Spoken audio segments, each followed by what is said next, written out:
Okay, Labor and Technology Committee has a 3:05 p.m. agenda. Okay, it's Friday, March 14th, 2025, Conference Room 224, Hawaii State Capitol.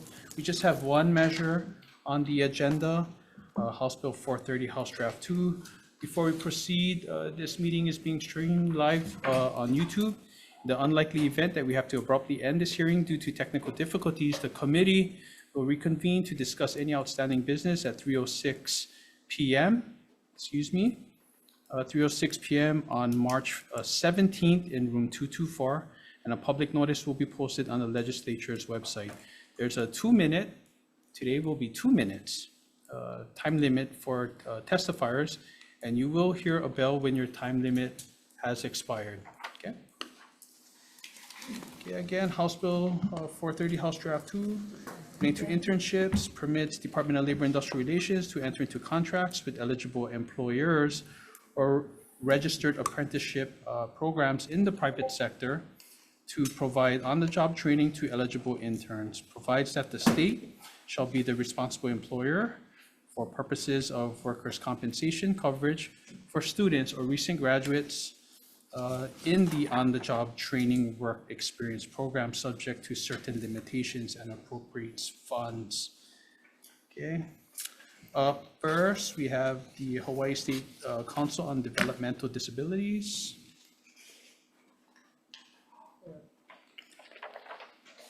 Good afternoon, Chair, Vice Chair, members of the committee. My name is Sumaya Gorham. I'm an intern with the Council, the State Council on Hawaii. State Council on Developmental Disabilities. I think internships are incredibly important, mainly because I'm an intern myself. I'm a recent graduate from UH Manoa. I was not in any related field, but this is my first time experiencing like the legislation and everything. I think it's one of the most probably inspiring processes that I've had in my postgraduate experience. So I think this is a really good measure, and we are in strong support of it as well. Thank you. Thank you very much. Okay, up next, we have University of Hawaii. Deborah Halbert. Good afternoon, Chair, Vice Chair, members of the committee, Debbie Halbert, Vice President, Academic Strategy. The university stands on its testimony and support. I will note, as we say in our testimony, that internships are one of the high impact practices for students if we are looking at students graduating and then pursuing careers. So thank you very much for the opportunity, and I'm happy to answer questions. Okay, thank you very much. Department of Labor Industrial Relations Director, Director Butai. Great Aloha Friday, Chair Aquino, Vice Chair Lee, and Senator Moriwaki, Jade Butai for DLIR. We stand on our testimony in support of the intent, provided it does not adversely impact the priorities identified in our governor's budget request. Thank you. Okay, thank you very much, Director. Up next, we have DOE Superintendent. Superintendent Hayashi. Hello, Chair Aquino, Vice Chair Lee, members of the committee, Keith Hayashi, Superintendent, testifying on behalf of the Department of Education. The department stands in support of this measure. We stand by for any questions. Thank you very much for the opportunity. Okay, thank you very much. Up next, we have the Attorney General, Department of the Attorney General.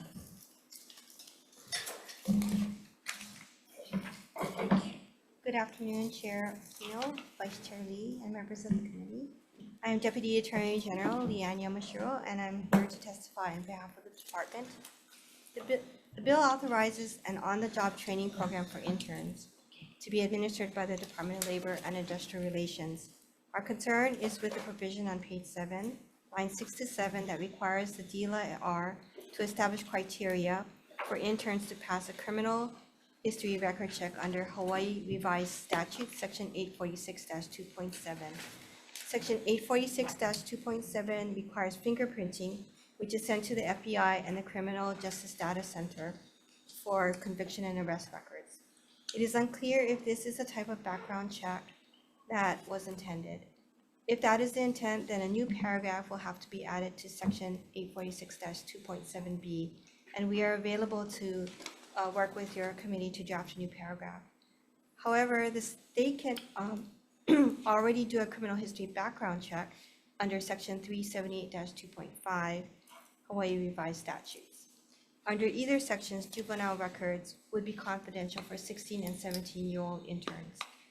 To address these concerns, we suggest deleting the wording of subsection F5 on page 7, lines 6 to 7, or deleting the wording of subsection F5 on page 7, lines 6 to 7, and amend section F on page 6, lines 12 to 14 by adding the words may conduct criminal history background checks as appropriate, so that it would read, the Department of Labor and Industrial Relations may conduct criminal history background checks as appropriate and shall develop eligibility criteria for interns. Thank you for the opportunity to testify, and I'm available for your questions. Okay, thank you very much. Okay, up next, we have the Hawaii Food Industry Association, Lawrence Zerbel. Okay, support. Okay, Eric Abe, Hawaii Primary Care Association. Okay, Jody Robinson of Hano. Okay, Holocaust Resort Association, all in support. Okay, Healthcare Association of Hawaii, Paige Choi. Bless you. Okay, also in support. Okay, Hawaii Pacific Health. In support. YP20, Partnerships for Education, God bless you. Stephen Schatz, also in support. Okay, and then we have Maui Chamber of Commerce. Okay, Hawaii Forest Industry Association. Okay, in support, all in support. Chamber of Commerce of Hawaii, Sher Manor. Okay, also in support. We have Liberty Dialysis, Palani Smith. Okay, in support. Andrew Pereira, Pacific Resource Partnership, PRP. Okay, also in support. And we have Hawaii Lodging and Tourism Association, late testimony from President Mufi Hanneman. Okay, also in support. Any others wishing to testify? Okay, seeing none. Members, any questions? Okay, I had a question for maybe a potential private employer, but I don't see any here. So seeing no questions, we're gonna proceed into decision making. I'm just going to go back Oh, to the, okay. Senator Moriwaki. to the AG's comment. Right now, on the bill, your testimony. So when you suggest the language of may conduct criminal history background checks is appropriate, what you're saying is not everybody needs to have this heavy-duty background check as the language now reads? The as appropriate would really go to the 16 and 17-year-olds because they you won't be able to get that information for the juveniles. So the as appropriate is age appropriate, or how shall we look at this? Because we don't want all the kids to have to go through this heavy-duty background check. The as appropriate would be. Is it appropriate- sufficient? Sufficient, Okay. yes. Thank you. Okay, you're welcome. Okay, members, any other questions? Okay, seeing none, we're gonna proceed for decision making. Okay, so for House Bill 430, House Draft 2, members, the recommendation is to take the Attorney General's recommendation for amendments, specifically the second bullet. We'll be deleting the wording on page 7, lines 6 through 7, and amend subsection F on page 6, lines 12 to 14, to add the following underlined wording so that it may read as follows. The Department of Labor and Industrial Relations may conduct criminal history background checks as appropriate and shall develop eligibility criteria for interns, including requirements that the intern ... In addition to that, members, we're gonna add on page 7, section 2, subsection F, 3C, as referenced in a previous Senate measure, Senate Bill 327, Senate Draft 2, to add reference to a GPA, a minimum GPA of 2.5 or higher. Okay, so it shall read have a cumulative college grade point average of 2.5 or higher on a scale of 4.0 or its equivalent. Okay, in addition to that, we're going to add language on page 10, section 2, line 14, as referenced, again, in the same Senate bill that we have heard and moved over to the House, to add reference to private slash public organizations placement names.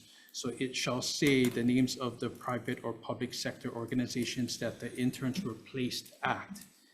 Okay. In addition to that, we're going to add language on page 10, line 15, as referenced in SB 327, concerning placement of interns in state executive departments. Okay, so it shall read placement of interns. This should be the title of this subsection.